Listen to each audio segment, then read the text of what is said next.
Hello and welcome, everyone, to another episode of A Passion to Win podcast. I'm Stockton and I'm with Aaron today, and we are from ABC NLP Mastery. Today, we have an exciting topic. We are going to be talking about what is and isn't anxiety. Before we get started, we want to make it very clear that we are not licensed healthcare providers. The thoughts, opinions, and practices discussed here are purely for informational purposes only. The information here has been derived from 7 years of practical application of NLP with hundreds of clients for the use of treating the symptomology of anxiety. So let's get started. Aaron. Stockton, let's go ahead and pull up the very first article we're going to cite, and this is going to be the Wikipedia definition of anxiety, and we'll branch out from here. Okay, let me pull that up here.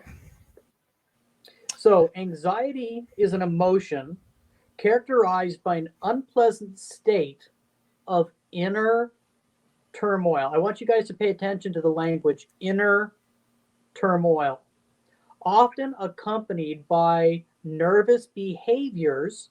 Behaviors is something that we produce, such as pacing back and forth, stomach complaints, and rumination. It is subjectively unpleasant feelings of dread over anticipated events. So it's dread about an anticipated event. So anxiety is a feeling of uneasiness and worry, usually generalized and unfocused, as an overreaction to a situation that is only subjectively seen as menacing. So I'm going to break this one apart too here. A feeling of uneasiness and worry. I wonder if we feel uneasiness and worry when we are generalizing about subjects that we're unfocused on, that would cause us to have this overreaction or a stimulation in the body to an event that we only generalize as menacing. So we're gonna get a little further in this here in a little bit. Anxiety is closely related to fear, which is a response to a real or perceived immediate threat. Anxiety involves the expectation of future threat. Let's go ahead and clear that page. So anxiety is the anticipation of a future event that may or may not be real. And so if we dwell on the feeling of fear, and we're going to put this up in another episode, what you focus on expands. I've got a really great scientific clip on this. And it literally shows a beam of light being directed through a focusing device. And the finer and finer you twist it, the tighter and tighter it gets. It gets smaller, the beam of light gets smaller and smaller and smaller and smaller. And then all of a sudden, from a dot, it goes and starts to spread out all the way across the screen. And it's really counterintuitive. And I know we've all heard it before, but what you focus on expands. So the Wikipedia definition says that if you focus on something that you are unfocused about and generalizing as a future event, that could create anxiety. That's right. We like to, it's easy to talk about anxiety this way, focusing on what you don't want. And the way to prevent anxiety would be to don't focus on what you don't want. Very interesting concept. Definitely easier said than done. Well, what if you focus on what it is that you do want? Wow. And see, that's the paradigm, right? That's the mind shift. That's where everything takes another leap, because our entire life, as we watch the news, it shows shows us all of these things that are happening. And these are all things that we don't want. We don't want to have these kinds of events happening in our society.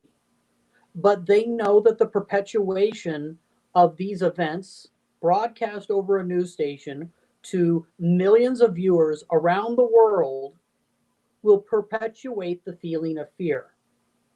And That's the right. feeling of fear will be followed by the perception of fear in a future event which may or may not ever take place, causing anxiety. Correct. Every time I've worked with a client, their language is the same. They come to me with anxiety, and when you drill down into specifically what they're anxious about, it is always what they don't want to happen or what they don't want someone else to feel.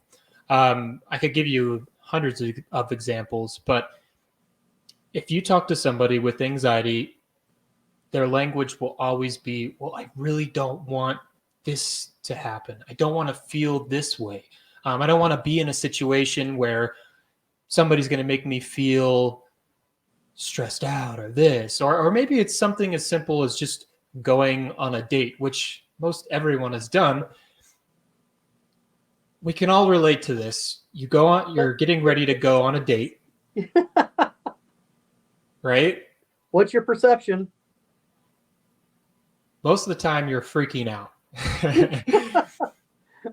I don't want them to think that I'm wearing something that it doesn't flatter me. I don't want them to think that I'm like super into them and I want to move too fast, but I also don't want them to think that I'm not interested at all. If this type of thinking is probably familiar to a lot of you, and it brings up this anxious feeling. Your heart rate increases. You start to sweat, which is what you don't want to do before a date, and you start to producing a behavior you really don't want to produce.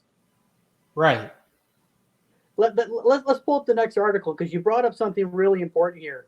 I want you to notice that several times you use the word, I don't want to feel this way. So our next article here actually comes from the United States National Library of Medicine. If Stockton, can you scroll up a little bit so they can actually see the headline and know exactly where this is coming from? Yeah, this is medlineplus.gov. Okay, so United States National Library of Medicine.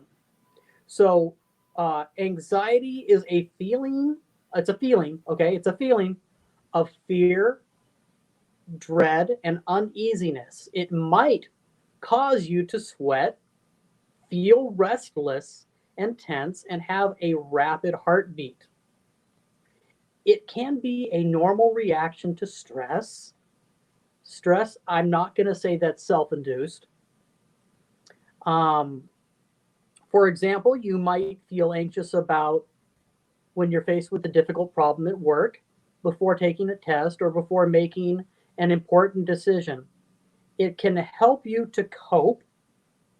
Anxiety has never helped me cope with anything. The anxiety may give you a boost of energy. Well, yeah, because the fear is going to cause a release of endorphins and the fight or flight response. A boost of energy or help you focus. Well, it definitely doesn't help me focus, but it sure gets things running. But for people with anxiety disorders, I'm going to leave that alone for a second. The fear is not temporary and can be overwhelming. Cool. So you know what? We're gonna run right down the screen here to what are the types of general or anxiety disorders. The most common one is the generalized. So I'm just going to read that real quick.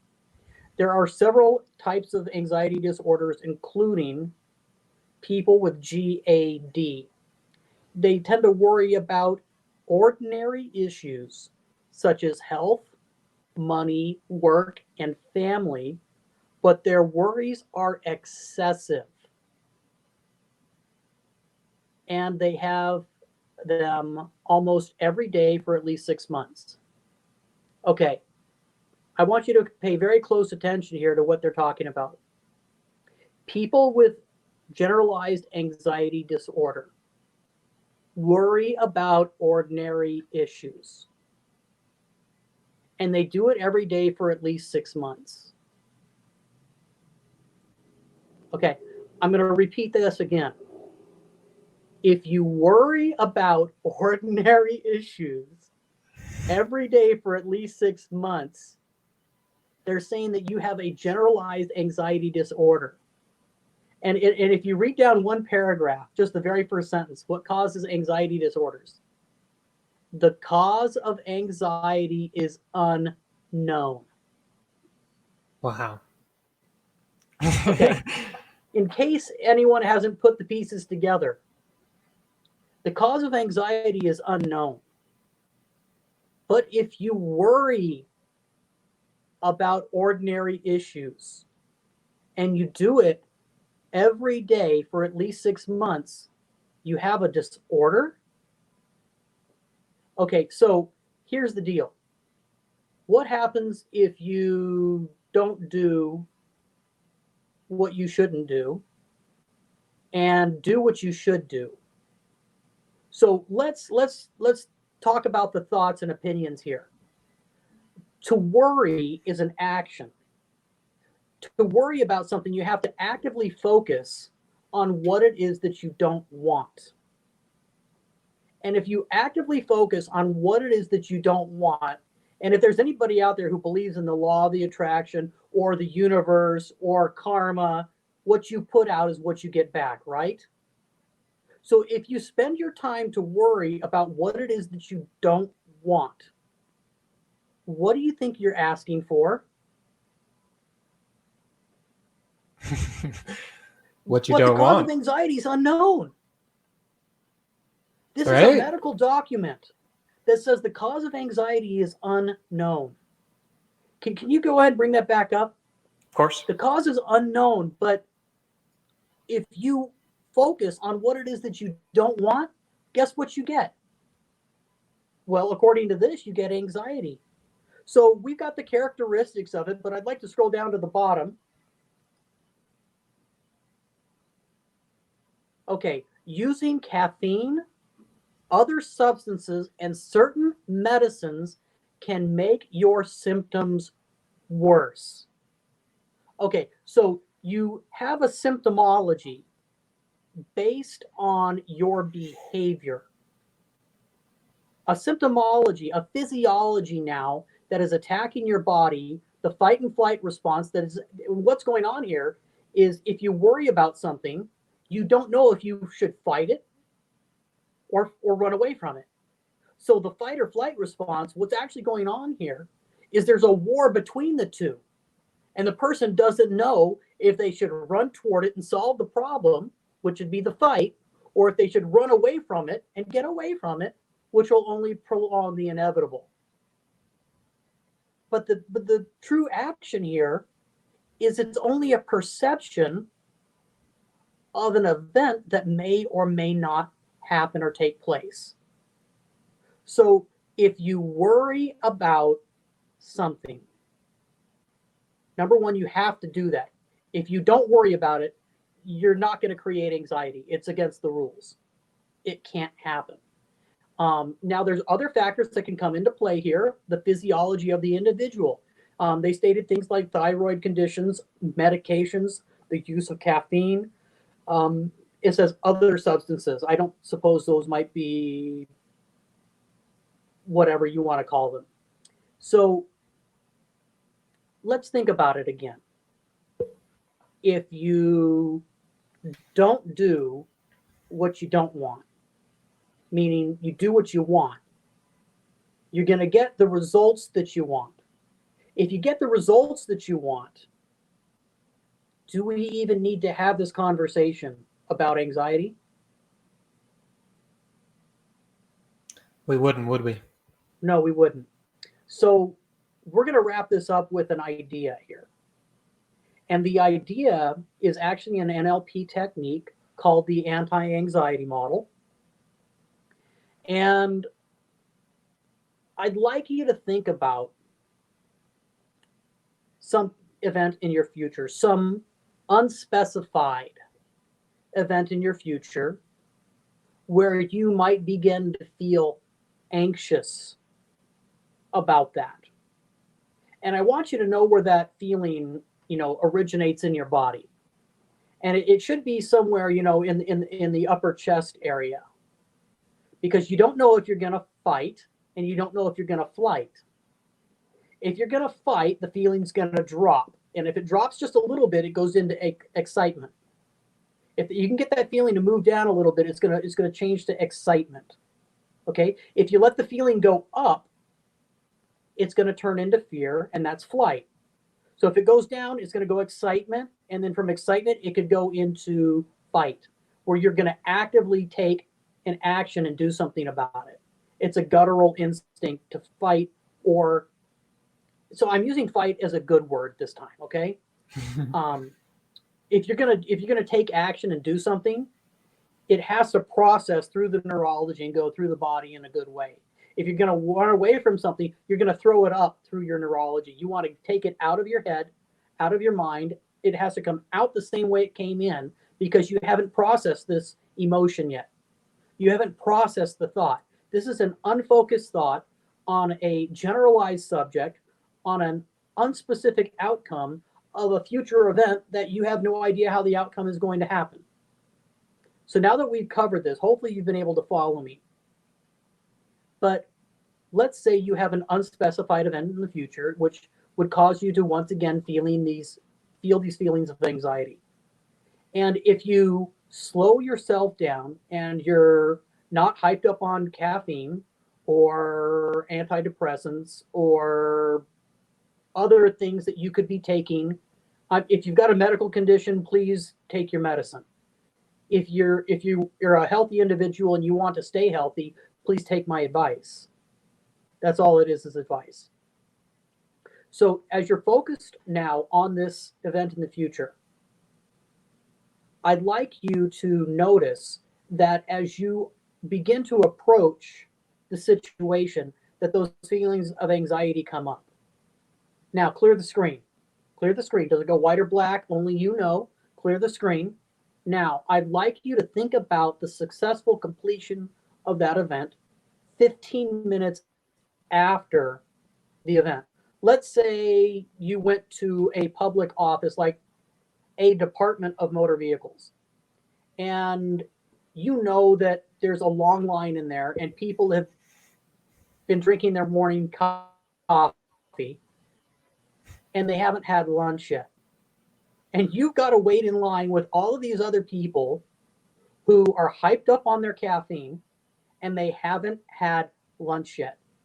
They're already in the fight or flight mode, and now they have to deal with a clerk who's been dealing with these people who are hyped up on their coffee and haven't had lunch yet. And now that clerk has had to deal with 10 to 15 people before you show up.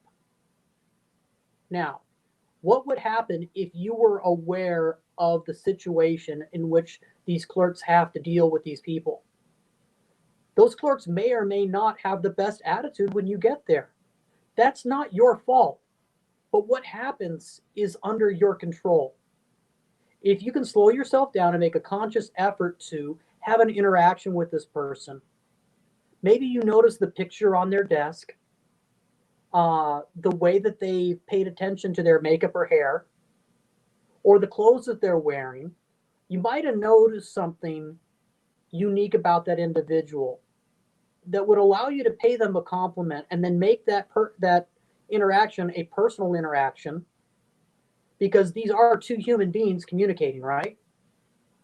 So what happens if you make a genuine connection? Is that interaction going to go a lot smoother? Or are you going to be, I'm angry person showing up to talk to a clerk who's dealt with 10 angry people before me? Okay, so this is the law of attraction. You have to become what it is that you want in life. Once you become what it is that you want, then you might attract people into your life who are going to get what they want because they've become what they wanted to become. Now, like attracts like, you have a better outcome. You know what? You were just able to speak peaceably with this person. have a personal interaction, sort out the paperwork, know what direction you're going to take. You just won the fight.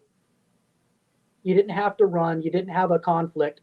Nobody had to run away from anybody. You just solved the problem. And you walk out of that office, and where's the anxiety? Is it there? Is it gone? That's right. That's all I wanted to talk about today, folks. Some food for thought. Stockton, I'll let you wrap this up. And for those of you that know people around you that struggle with anxiety, if you wouldn't mind sharing this video with them, you may find that it helps them out a lot. And if you're wanting to help this person yourself directly, if their anxiety, you find that you're allowing it to affect your life, then consider this.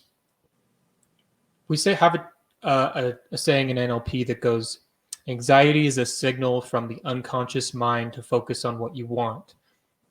That means that if you want to help this person, you want to truly help them with their anxiety, there's no amount of affirmations or discounting of the reality of their feeling that's going to help them. You can't just beat them over the head and say, don't worry about it. It's not real. You're awesome. You're great. You're fine. I've found in all my years of experience with anxiety that never helps anybody. Get them to focus on what they want. Because if you drill down into what they are anxious about, it will always be what they don't want to happen. And just find out what it is that they want.